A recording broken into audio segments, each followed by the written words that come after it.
So it's the middle of November. We got our first snow this morning. Jeep says it's 28 degrees.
Interesting.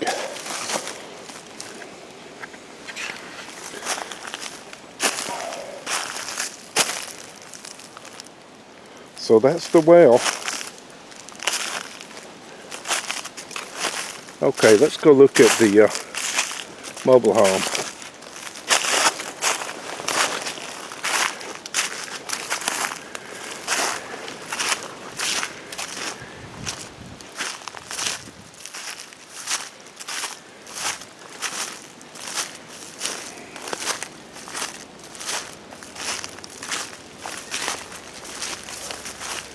Thought about riding the Hawk over here.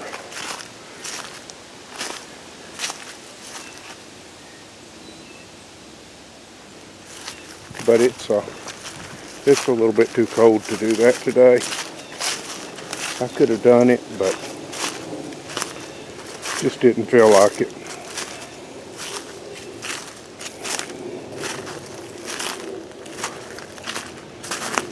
Be too likely to get run over by a deer hunter that called in sick to work.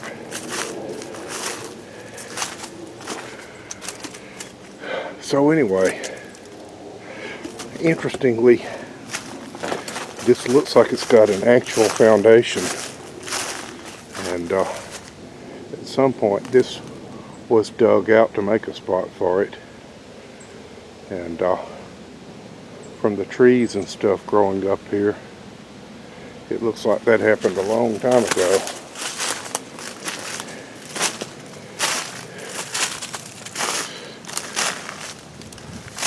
Okay.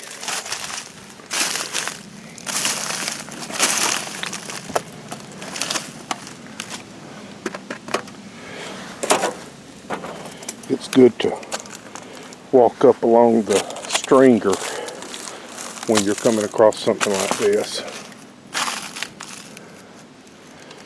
Put your weight on the one end of the steps. Of course, you got to watch for broken stringers too. But, you can see that the floor is in really bad condition. Tell you what though, I could make this livable, I believe. I would, of course, replace the floor.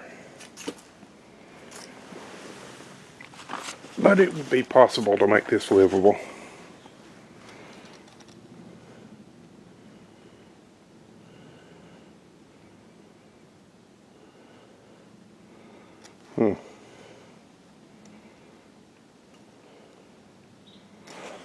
Interesting. Okay. So this was the kitchen, obviously.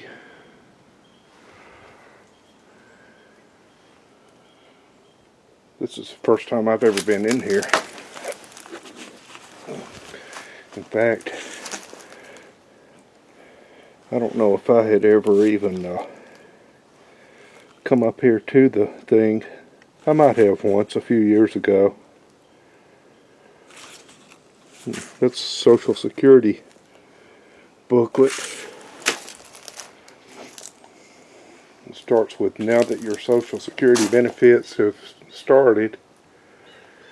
And I didn't read any further. A lot of the metal siding and apparently all of the wiring has been stripped off this place. Let's see, this is a Reader's Digest from what?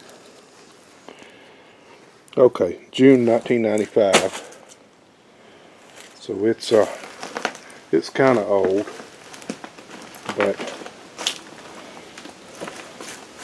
not as old as some places I've been. National Geographic, October 94. So that's a reasonable assumption, I think, that the last time this thing was lived in was in the mid-90s. That makes sense. So, Circuit Court of the 23rd Judicial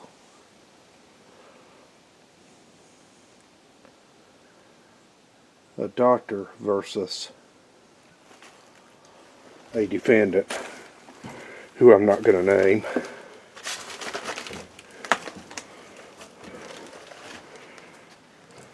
So here we go down the hallway. I'm not going to stay in here long because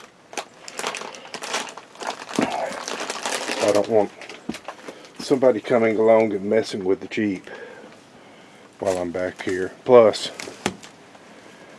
I just don't want to be here very long. So, there's the bathroom. And here's the back bedroom, the master bedroom. Man, yeah, this thing is in poor condition. I guess this was the back door. Okay. I thought about going out the back door, but I think it'll be better just to go back out this way. Man, that floor is in poor condition. I'm just walking along the floor joist. But yeah, that's an actual foundation. That's the reason that I say I could fix this. That and the framework actually doesn't look bad. But still, if it weren't for that foundation, then say, you know, say you've been living in an apartment or whatever, and suddenly you come into ownership of this place, 5 acres or whatever. I don't know how many acres with it, but let's just say this place, and doesn't matter how much, 5 acres, 1 acre, whatever. But bottom line is, let's say you've been living in an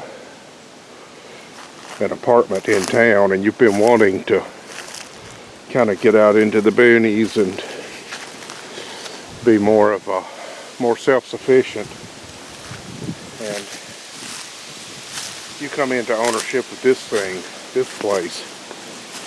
You either buy it really cheap or whatever, which this should be really cheap, believe me. So, of course, you'd have to buy a pump for the well. But, I mean, look at that. That's pretty sound. But the fact that you've got that, if it weren't for that, I would scrap this thing and build something else there. Tiny home based on one of those sheds that you rent to own or whatever, you know, big one. But this being here and having a good foundation, you know, you could put some cheap siding on it. Some of the cheap $20 per sheet hardboard siding. Patch up the roof.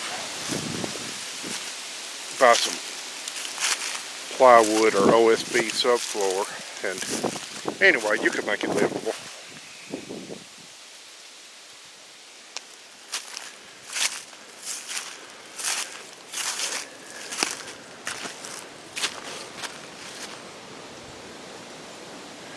I think we're done here.